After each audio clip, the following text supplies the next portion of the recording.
교재 94쪽을 제가 읽겠습니다. 일곱째 나팔을 불기 전 계속해서 막간극을 보여줍니다. 11장에서는 성전과 증인이라는 환상을 볼 수 있습니다. 먼저 요한으로 하여금 하나님의 성전과 제단과 그 안에서 경배하는 자들을 측량하게 합니다. 이것은 하나님의 보호하심을 보증하는 것입니다. 두 번째로 하나님께서 두 증인을 보내셔서 백성들에게 증언하도록 하시는 장면입니다. 이들은 두 감람나무와 두 촛대로 상징되며 권위 있게 애언하며 능력을 행합니다. 사람들은 이 증인들의 애언과 능력을 괴로워했는데 무저갱에서 나온 짐승이 이 증인들을 죽이자 기뻐합니다. 이처럼 두 번에 걸친 회개의 권면에도 불구하고 사람들이 회개하지 않게 되면서 결국 마지막 결정적 심판이 내리게 됩니다. 일곱째 나팔이 힘있게 울려 퍼지며 큰 음성이 심판을 선언합니다. 아멘. 우리는 지금 계속해서 요한계시록의 말씀을 함께 나누고 있습니다. 오늘 요한계시록 11장의 말씀은 두 증인을 통해서 하나님께서 이 땅의 교회들에게 어떻게 말씀하시는가를 우리에게 알려주고 있습니다. 오늘 저는 이 요한복음 11장을 통해서 세 가지 기도의 제목을 찾고자 합니다. 첫 번째로 하나님께서는 하나님의 교회, 하나님의 성도를 보호하시고 지키신다는 것입니다. 오늘 본문의 1절의 말씀을 다 같이 읽어보겠습니다.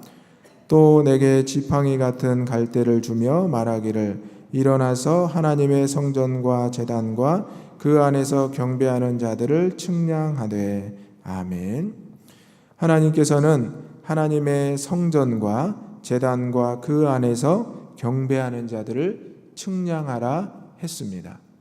그리고 2절의 말씀을 보면 성전 바깥 마당은 측량하지 말고 그냥 두라. 이것은 이방인들에게 주었고 그들이 거룩한 성을 42달 동안 짓밟게 된다. 이렇게 말씀하고 있습니다.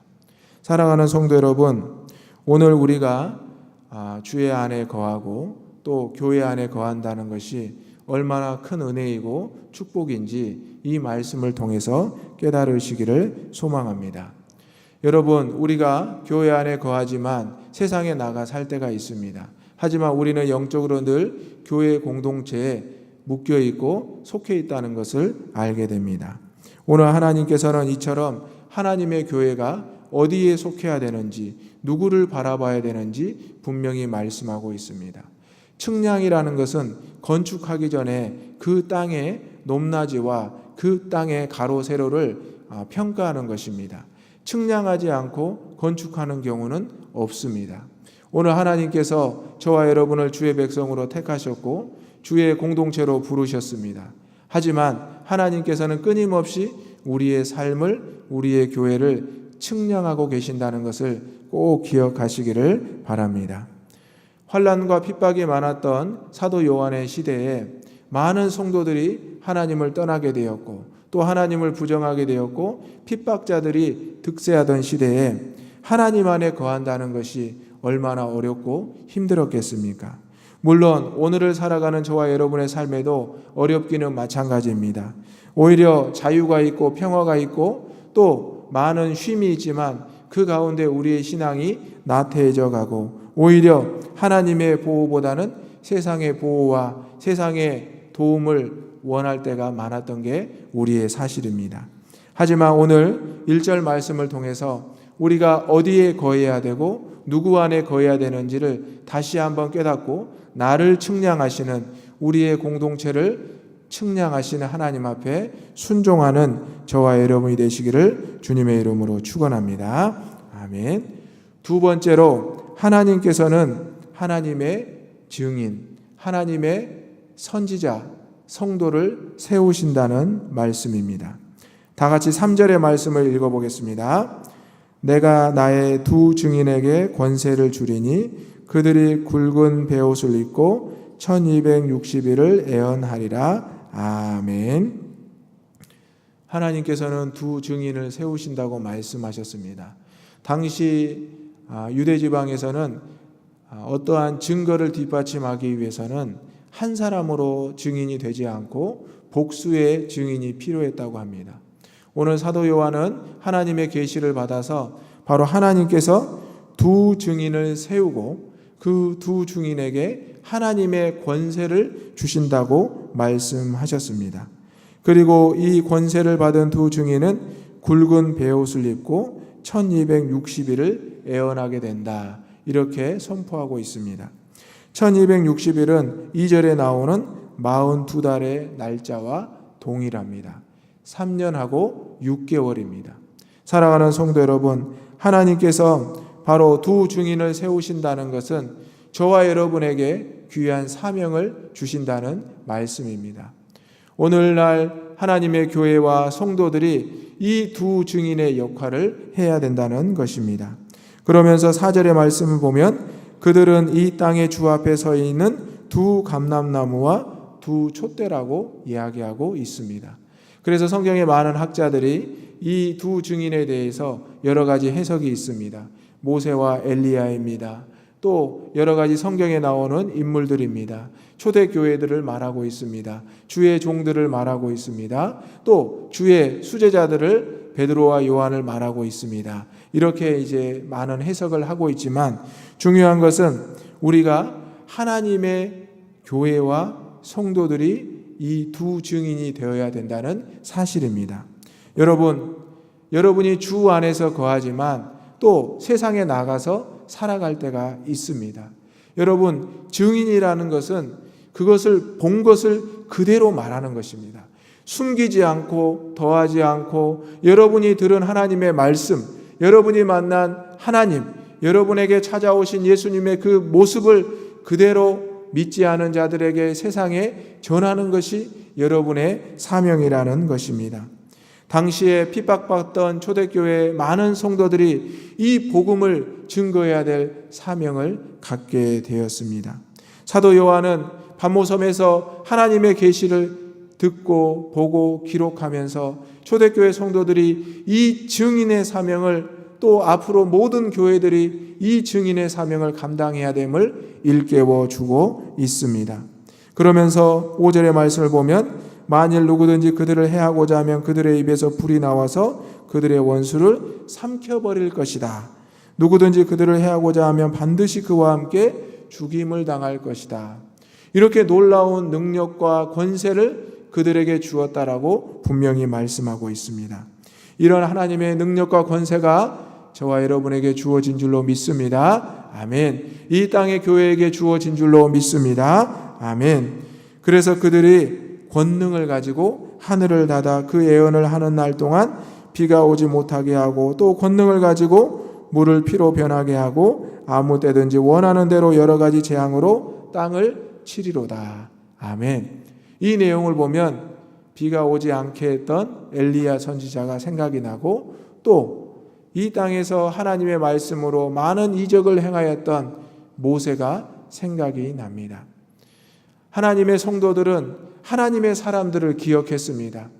그 사람들이 하나님의 은혜를 받아서 어떤 능력과 권능을 행하였는지, 단지 추상적인 것이 아니라 성경에 나오는 역사적인 인물들의 모습을 생각하면서 우리에게도, 이 땅의 교회에게도 이런 하나님의 권능과 권세가 임하기를 기도했다는 것입니다. 사랑하는 성도 여러분, 이러한 권능과 이러한 힘과 능력이 오직 하나님의 증인으로부터 세워질 때 나온다는 사실을 꼭 기억하시기를 주님의 이름으로 축원합니다. 아멘. 하나님의 증인이 된다는 것은 매우 자부심이 있고 매우 당당한 것입니다. 증인이라는 것이 부끄러운 것이 아니라 그 사건의 결과를 뒤집을 수 있는 놀라운 권능과 능력이 있다는 사실입니다. 증인이 없어서 그 사실이 왜곡되고 은폐되고 사라져버리는 것이 우리의 역사들을 통해서 많이 밝혀지고 있습니다. 하지만 한 사람의, 두 사람의 의로운 증인들이 나타나서 숨겨졌던 과거가 밝혀지고 그 사건이 다시 재조명되는 것을 우리는 알고 있습니다. 하나님께서 이 땅의 교회들에게, 믿음의 성도들에게 원하는 것이 바로 이것입니다. 누가 나의 증인이 될 것인가? 어느 교회가 나의 증인이 될 것인가? 초대교회에 많은 교회들이 있었지만 주님을 참되게 증거하고 증인하는 교회들이 핍박받고 사라져가는 상황이었습니다. 물론 증인을 하고 증거를 하기 위해서 편한 상황이 아니었습니다. 그들의 생명을 위협하고 그들의 가족을 위협하고 그들의 삶을 송두리째 뺏어버리는 엄청난 무서운 상황들이 계속되고 있었다는 사실입니다. 그럼에도 불구하고 눈에 보이는 환난과 내 삶에 보이는 고통을 그것에 넘어지지 않고 끝까지 천국의 소망을 두고 나아가는 우리 믿는 자들에게 하나님께서 복을 예비하시고 천국을 예비하셨다는 것을 사도 요한은 권면하고 있다는 사실입니다. 오늘 말씀을 계속해서 읽어보면 이렇게 주의 권능과 권세를 받은 이 증인이 여러 가지를 행하다가 무저갱에서 올라오는 짐승으로 인하여 죽임을 당하게 됩니다. 사랑하는 성도 여러분, 주의 증인이 죽는다는 사실 앞에서 여러분 얼마나 두렵고 떨리십니까? 주의 증인이라면 결코 죽지 않는다. 결코 핍박당하지 않는다. 결코 어려움을 당하지 않는다. 비가 내리지 않게 할 수도 있고 여러 가지 재앙을 주님의 이름으로 행할 수도 있다고 분명히 오늘 성경에서 말씀하셨는데 무저갱에서 올라온 짐승으로 인해서 그 증인들이 죽게 되었다는 이 말씀 앞에 얼마나 많은 상심과 염려가 있을 수 있습니까? 그런데 이 말씀을 계속해서 읽어보시기 바랍니다. 이 말씀을 계속해서 읽어보면 이 증인의 모습들이 바로 예수 그리스도의 모습을 따라가고 있다는 것을 알게 됩니다. 여러분, 예수 그리스도의 제자가 되셨습니까? 아멘. 우리가 늘 기도하고 찬송할 때 그러잖아요. 신앙의 고백할 때 주님의 제자로 주님의 십자가의 길을 따르겠습니다. 이 두 증인이 오늘 말씀을 보면 하나님의 권능을 정하는 증인이 되었다가 죽게 됩니다. 그리고 거기에서 끝나는 것이 아니라 예수님께서 십자가에 못 박힌 곳에서 그들이 죽게 되고 그들의 시체가 큰 성길에 있게 됩니다. 그러자 그것을 사람들이 사흘 반 동안 장사하지 못하게 하고 구경하게 된다는 사실입니다. 점점 예수님의 모습, 예수님의 십자가와 또 부활하셨던 그 순간까지의 모습을 닮아가고 있는 두 증인의 모습입니다. 그리고 예수님을 죽이고 그 로마의 병정들과 그 모든 무리들이 조롱하고 비난했던 것처럼 이 두 증인도 조롱거리가 되고 비난거리가 되고 있다는 사실입니다. 그런데 여러분 11절의 말씀을 다 같이 읽어볼까요? 3일 반 후에 하나님께로부터 생기가 그들 속에 들어가매 그들이 발로 일어서니 구경하는 자들이 크게 두려워하더라. 아멘. 우리 주님께서 부활하셨습니다. 아멘. 두 증인도 다시 살아나게 되었습니다. 3일 반 동안 그 고통의 시간, 죽음의 시간을 보낸 후에 두 증인이 다시 살아나게 되었다는 사실입니다. 하나님으로부터 생기가 그들 속에 임하게 되었을 때 그들의 삶이 다시 일어나게 되었다는 사실입니다.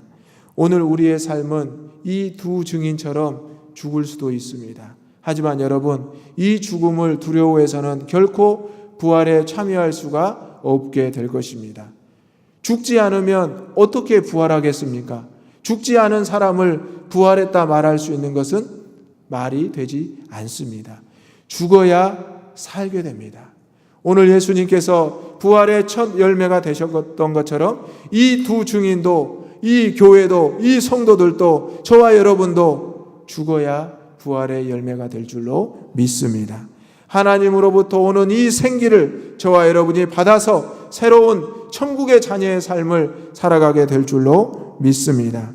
그렇게 될 때 하늘로부터 큰 음성이 있게 되고 이리로 올라오라 함을 모든 조롱하던 사람들이 듣게 됩니다.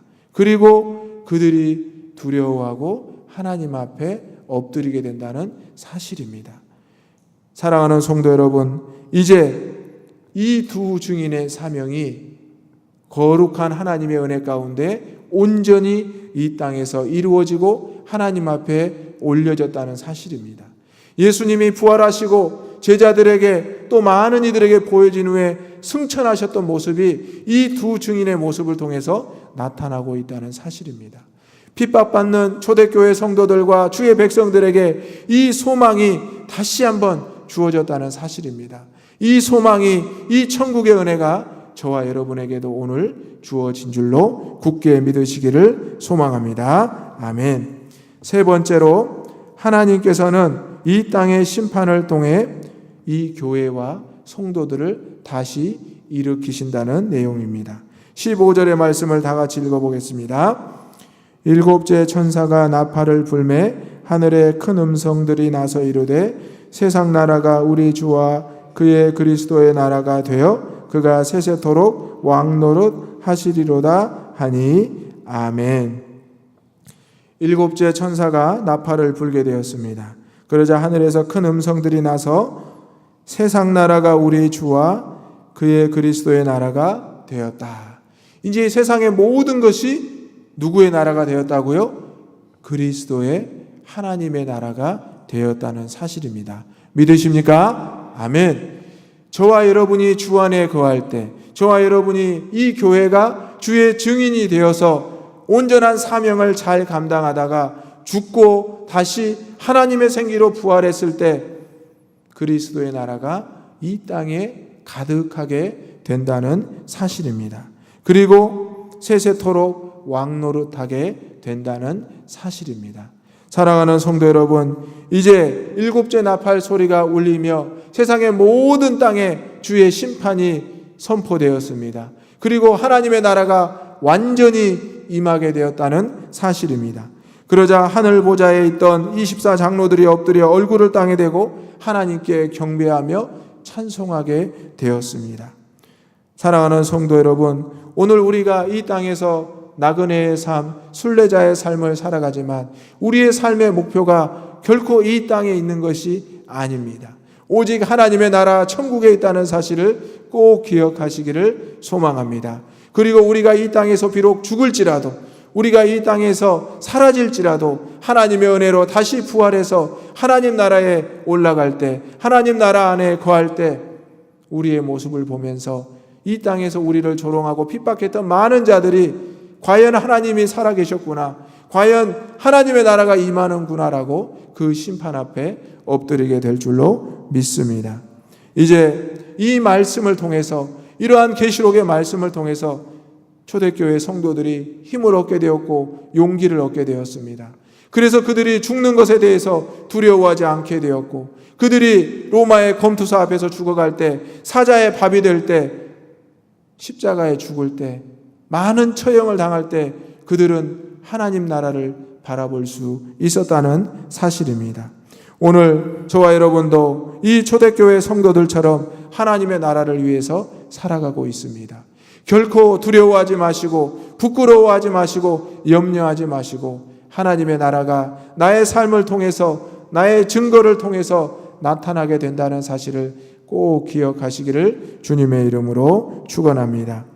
오직 하나님의 권능으로, 하나님의 권세로, 하나님의 이름으로 세상을 이기고 승리하는 저와 여러분이 되시기를 주님의 이름으로 축원합니다. 아멘. 이 시간 오늘 주신 말씀을 생각하면서 이렇게 기도하겠습니다. 하나님 안에 온전히 거하는 주의 자녀가 되게 하여 주옵소서. 오직 하나님의 증인이 되게 하여 주옵소서. 하나님의 교회가 다시 일어나는데 우리가 앞장서게 하여 주옵소서. 함께 기도하겠습니다. 주여 믿습니다. 주여 믿습니다. 주여 믿습니다.